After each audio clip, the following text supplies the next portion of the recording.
The family trip had been my mom's idea. One last bonding experience before the real world swallowed me whole. That's what she told everyone.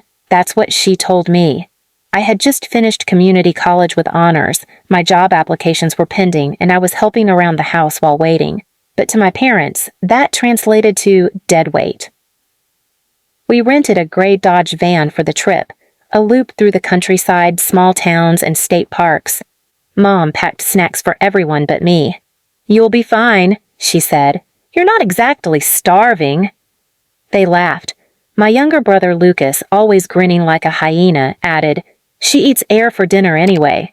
Please subscribe to our channel and tell us in comments from where are you watching this video. I sat by the window, headphones in, trying not to cry. My music was off. I just didn't want them to hear how silent I'd become. My father's voice cut through the car like a blade. "She better not ruin this trip. I paid for her existence long enough." I was 24, working part-time, and I still paid rent at home. But in their eyes, I was a leech, and they never let me forget it. 3 days into the trip, we pulled into a town I'd never even heard of. Mason Hollow. It was the kind of place you only end up in if you're lost or trying to disappear. 1 gas station, 2 diners, no cell reception. We stopped at a motel to sleep. I offered to run in and ask about rooms. My dad handed me a crumpled $5 bill and said, "Here, buy yourself some self-respect." I walked into the lobby with tears stinging my eyes. When I came back out, the van was gone. At first, I thought maybe they'd gone to get food. Maybe they were playing a cruel joke. I waited, 10 minutes, then 20, then over an hour. Finally, I asked the motel receptionist if anyone had left a message. She looked uncomfortable and handed me a torn napkin. On it, in my mom's handwriting, it said, "Let's see how she survives without us now. Crawl if you want to catch up." I didn't cry. I didn't scream. I just sat down on the curb and stared at the dirt-streaked pavement like it would explain what I'd done to deserve this. By nightfall, I still hadn't moved. A man eventually approached me, a thin, middle-aged custodian from the nearby shelter who'd noticed me sitting alone. "You all right?" he asked. His name was Clarence. His voice was calm, like wind rustling through a cornfield. I didn't speak for a while. When I finally told him, his jaw tightened. "You come with me," he said. "We'll figure this out." The homeless shelter was nothing like I imagined. No screaming, no chaos, just tired people trying to survive. Clarence gave me a bunk, a blanket, and a warm meal. He sat with me while I ate. Silent. Kind. For the first time in years, someone was kind. That night, I cried myself to sleep on a plastic mattress with chipped foam poking through, but my tears were quiet. I had learned to be quiet. The next morning, I asked Clarence if I could help around the shelter. I cleaned bathrooms, served meals, folded donated clothes. He didn't stop me. Every time I tried to thank him, he waved me off. A week passed, no one came looking for me. No police report, no check-ins, not even a text. They had truly, fully left me behind. One afternoon, a woman came to the shelter looking for help. She had 2 young kids clinging to her legs and bruises on her arms. She couldn't speak English well, but she looked me in the eyes and whispered, "Safe?" I found myself standing taller. I nodded. "You're safe here." And I realized I wasn't useless. Over the next month, Clarence taught me how the shelter operated, where the food came from, how to manage donations. He let me shadow him, then trusted me with real responsibilities. He told me one evening while sipping bad coffee on the porch, "You were never the problem, sweetheart. You were just in the wrong house." 2 months passed, then 3, and I never once heard from my parents. But I no longer waited. Instead, I applied for a certificate program in social work, Clarence's idea. I got in, I saved every stipend dollar, I took up a side gig cleaning offices after midnight, and I never stopped helping others. But the part of me that had been abandoned on that motel curb still ached. Until one afternoon, when a man came through the shelter door carrying a heavy duffel bag and a letter in his hand. He was wearing a dark coat and looked nervous. "Is there a girl named Kennedy here?" he asked. I looked up from the soup counter. "Yes," I said slowly. He handed me the letter, nodded, and left. The envelope had my mom's handwriting. It said, "It's time you came home."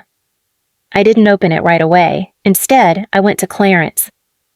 "I think they want me back," I whispered. He didn't say no. He didn't say yes. He just looked at me and said, "You have a choice now. That's what makes you different." And I smiled, because I already knew my answer. I wasn't going back, but I was going to show them who I became without them. And that's when the idea for my revenge first sparked. 3 years passed.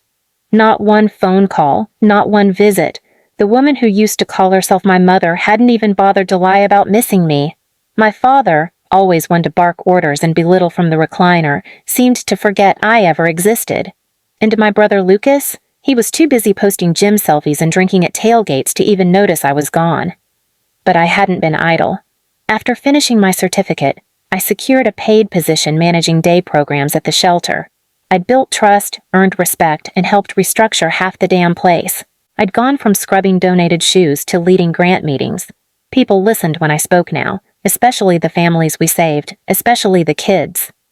And thanks to a volunteer accountant named Greg, who'd noticed how I handled inventory logs, I was now taking business courses online, fully funded by a local nonprofit.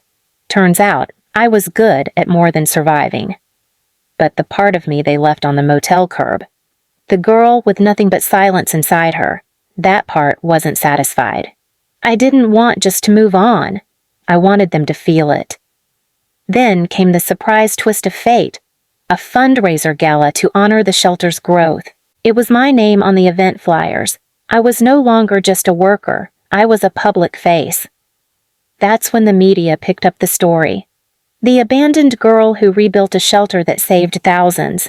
That's what they called me. And that's when my parents saw me again. Not in person. On TV. Smiling.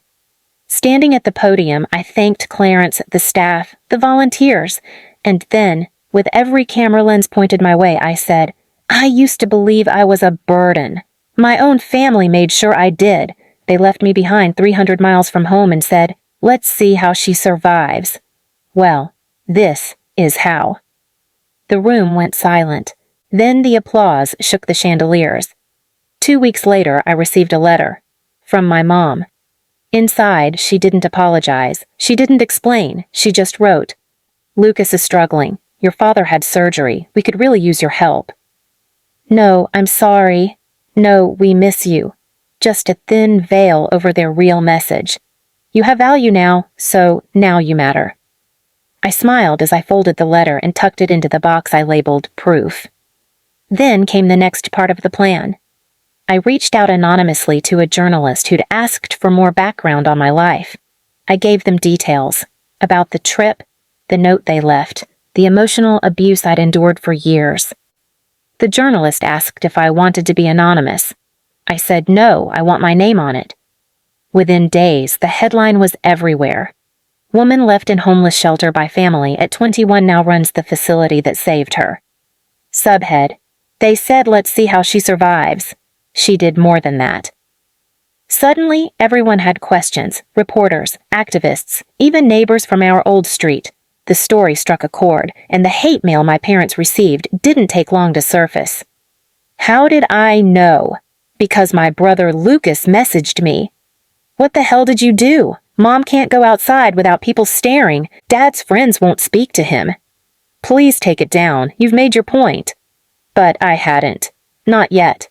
So I replied, "I'm just getting started."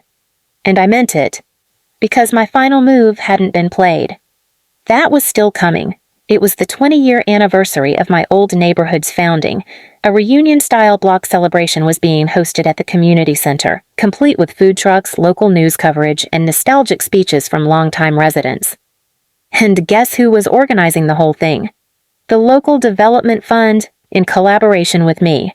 I had quietly become a private donor under a different LLC. That meant I helped approve the guest list. So I added 2 names, Jill and Martin Penrose, my parents. They didn't know I was involved. They thought it was an open invite event. When they arrived, my mother was wearing her classic pink cardigan, fake pearls and all. My dad wore his usual smugness, like the world owed him for surviving it. The moment they stepped inside the hall, they froze. There I was, standing at the podium, mic in hand, as the crowd clapped for my opening speech.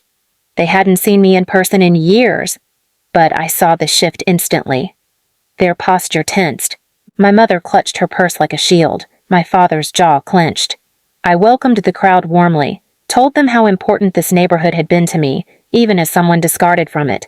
I thanked the organizers. I thanked the shelter for making me who I am. Then I paused. "There's one more thing I want to say," I told the crowd, eyes scanning gently. "You may have heard the stories of what happened to me, but tonight, I'm not here to speak as a victim. I'm here to offer something I never got. A second chance." Gasps rose. People leaned in. That's when the large projector behind me flickered on and displayed a photo. A blurry motel parking lot, my suitcase in the frame, a note scribbled in Sharpie left on top. "We'll be back in a few hours. Don't leave. Figure things out for once." My voice didn't waver. This was the note they left me with. 300 miles from home. No phone, no ride, no family. But I figured things out all right. And now I'd like to return the favor. From behind the curtain, staff wheeled out a giant cardboard donation check. It was labeled Penrose Family Fund $0. Subtext, revoked, on moral grounds. Then came the second blow. The slideshow began to roll. Images of my father mocking me on the porch, caught from old family tapes. My mother snatching food from my hand during Christmas. My brother's party where they forgot to invite me. "They laughed when they left me at the shelter," I told the hushed room. "So I built something, and now they can't even get in." And that was true. I had bought shelter. Quietly, anonymously, through a nonprofit grant and board vote. It was now under a new name. And on its front door hung a photo of me, smiling, with a quote underneath. "Not everyone gets a second chance, but everyone deserves a witness." My parents stood frozen, pale, desperate. They tried to walk up to me after the speech. My dad started, "Listen, we were just—" But I held up my hand. "If you speak to me, I will make sure this entire city knows everything. I have proof, letters, records, eyewitnesses. This is your second chance. Use it to disappear." My mom's lips quivered. My dad looked small, shrunk, like the weight of the truth had finally pressed down on him. And then came the final move. I handed them an envelope. Inside was a check for $1, labeled, "For services rendered, teaching me what not to be." They left in silence. They didn't laugh. They didn't look back. They had become exactly what they once accused me of being. Worthless. And me? I walked outside where my shelter kids were waiting, cheering in their handmade t-shirts that said "Survivor, Leader, Home." As one little girl hugged me tight, I whispered, "We're not leeches." She smiled. "I know, we're the ones who build." And under the golden sky of that summer evening, I realized something. I didn't just survive what they did. I became the reason it ends. For every kid who was ever abandoned like I was, they'll have someone waiting now. Someone like me. Please subscribe to our channel and tell us in comments from where are you watching this video.